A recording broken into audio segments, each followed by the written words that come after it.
Hi everybody, welcome back to another episode of the Bourbon Pour. I'm Jordan. And I'm Brian. And today, Brian, it's pretty cool. We have all of the core expressions of Green River Distilling out of Owensboro, Kentucky. That's 4 bottles here. So here we have the wheated bourbon, we have the standard bourbon, the rye, and the single barrel. So let's go through and start talking about like maybe some proof points. So the wheated and is a 90 proof. Actually, the first two that we're going to be sampling would be the wheated and then just the regular bourbon. It is they're both 90 proof. The price points on all of these are the first 3 are around $35. The single barrel is a little bit more. It's I said the rye does go up in proof. It goes up to 95 proof. And then this goes up to 119. Okay. So a lot more kick here. This one you do have to go to the distillery to get it. Okay. And I think it's around $65. Okay. I could be wrong. My buddy at work, actually, this is his bottle, and he's graciously let us borrow it tonight so we can have a sample of it. We really appreciate that. Yeah, because this is one we have not been to Kentucky to get. Yeah, so. that's right. And so that means that's probably barrel strength, right? I'm guessing. Yeah. Yeah. Single barrel Or full proof. It's full proof. Yeah. So it's 119. 119. So things go into the barrel at 119 proof down at Green River. So we're going to start off since this wheated is the lowest proof and it's a little bit softer than the standard bourbon. We're going to start with that. You get a lot of good sweet notes off that.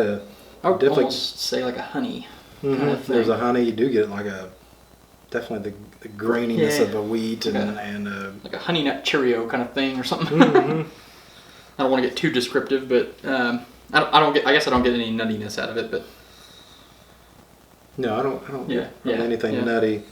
That was some grain, and I'm not getting any oak at all. Not really. No. So let's go in for a sip. Picked up something different there, but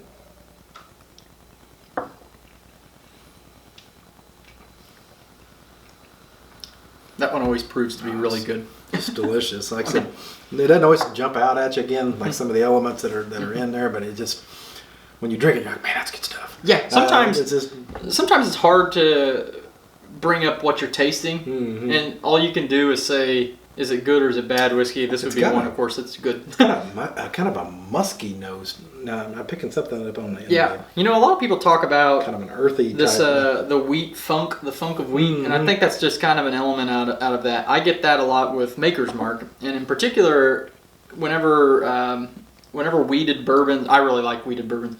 When wheated bourbons are in that lower proof, that seems to kind of tailor to the lower proof wheated. When they go up, I get more traditional flavors. I don't get a lot of that on the nose anymore. Yeah, it's a little earthier than I remember, but in a good way. It's actually it's good elements that you would look for. Yeah. Good solid stuff. Delicious. So let's take a little sip of water here. And these were all released in the last handful of years. They're really not that old. So let's move on to the regular old bourbon. Yeah. So this one again is 90 proof. 90. Doesn't really. I don't see an age statement on it. So it is non-chilled, filtered. Oh, okay. But I don't see an age statement on it.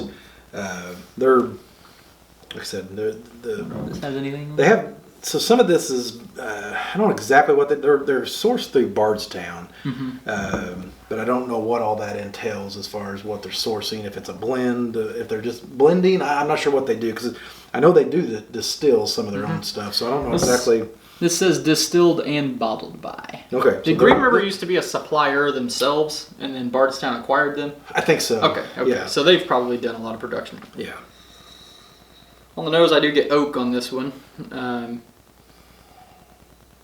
Maybe like a little bit of a cherry. Yeah, I get a little something. Little kind of a butterscotch.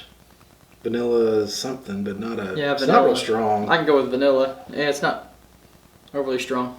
Yeah, it doesn't jump out. Doesn't jump out like the wheat does. Going for a sip. Kind of a. I don't remember. I've only tasted this one other time, and I don't remember. But I'm getting like a little kind of a chocolatey kind of thing. A little bit. Fizzles out kind of quick. Yeah. Like I said, it stays right in the front of your mouth and then it's gone. So it's not a... And it's lighter Yeah, it's a lot too. lighter. I don't get a whole lot off that, but for the $35 price point, it's still...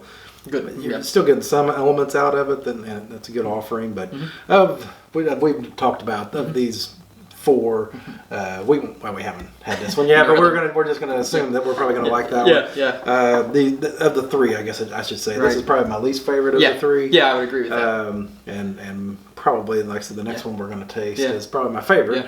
Up until we rival it with. We'll see, right? Yeah, we're gonna wait on. Do you get the little chocolate thing that I'm talking about here? Yeah, there's a. I don't get it on the nose. I'm trying to see if it. And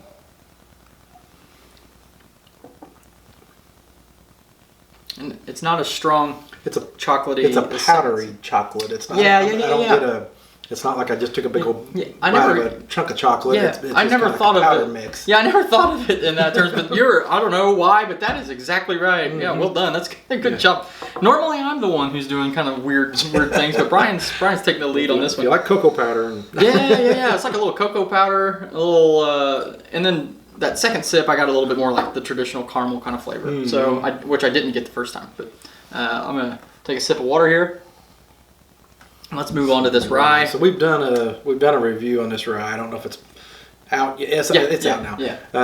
So we did some tasting elements on it as far as your the breakdown, and I don't see it on there. It's 95.5. I should have grabbed. Yeah, not 95.5. Yeah. I thought that's what it was. It's 95.5. I figured it would say it right there. You're jump right, out. Right. But which is a great, typically an Indiana rye style bourbon, right? Or style, rye. That you see, but obviously others do it, and they do it really well. And if I remember right, on that one standalone review we did of the rye, I said on the nose I got like a caramel corn kind of thing, and I think that still stands up. I get that, and actually, which is funny because there's no corn in this. I'm getting a little bit more of a like a peppery smell out of it. I just realized. I'd say, it smells like caramel corn. There's no corn in it, but I don't know. Sometimes you get weird elements. So, sometimes you say that the weeded get a rye spice out of it. Yeah. So I'm allowed my caramel corn in the non-corn existent rye whiskey, but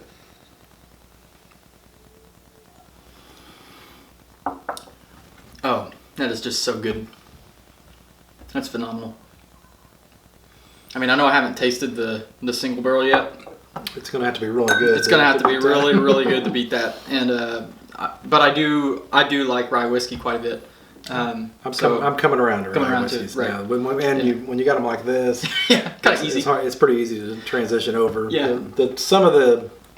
Some of them at this price point are lower. You're not getting much. It's a coin toss, right? So if you go some of the higher dollar ryes, you get a lot of different elements that come in. But that's there at $35. One thing I remember we talked about real quickly in the previous video with the single bottle review was that even though this is a 95.5 rye, I feel like that bourbon drinkers would like this one because it's got a lot of flavor and there's a lot of sweetness. And the sweetness really kind of carries through. There's that rye spice and floralness that also shines in, but it is backed up by some sweetness. I forgot about the floral that we talked about. Yeah, that's I definitely get that. So, but all that is backed up with some sweetness, so just a really good sip. If you can find this, pick it up, and you should be able to find it. I think it's probably got pretty wide distribution, but. Okay, so I don't see an age statement on the back. So this one, again, like I said, is you have to go to the distillery to get the full proof. I think it's, I don't know if it's all the time out there or not, or if they just kind of release Special release kind of thing? Yeah, okay. I know my buddy went down there and picked it up. And I can take a look at this too. This does say 2024 anniversary. Or is that his anniversary? No. Oh, okay. Bought himself a gift? No. Oh man, that nose is amazing. Yeah. The proof brings all the other stuff out of it that you would get. Yeah. Cherry, you get. Cherries there, leather. Yeah, like a leathery kind of thing. Mm-hmm. And then. Definitely the baking, rye spice, and some of these were proof point could be coming through now. With the exception of this one, the other two lack kind of an oaky kind of thing, and this one has oak, which I dig. Mm-hmm. Yeah, it's not overbearing. It's not overbearing. It's a sweet oak. Mm-hmm. Let's see what let's give it a taste. Like.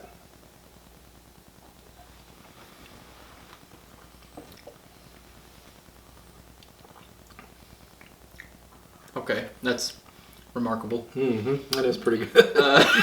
That's got it coats your whole mouth. Mm-hmm. It covers it. You think it's gonna really burn when it goes down. Yeah. It kind of lights you up at the front of your palate and it goes down, but it stops at the back of your mouth, and then it's. I'm getting the hug right now. I'm not getting the hug. I'm kind of surprised because that was. I feel it in the chest, but it's not hot. No, I wouldn't consider that hot at all. Spicy. Spicy. Like I said, it's a little peppery on the finish. And normally everybody talks about pepper and all that. That's actually not something I ever really taste. Mm-hmm. But that one I could see being like a little peppery finish. That's good.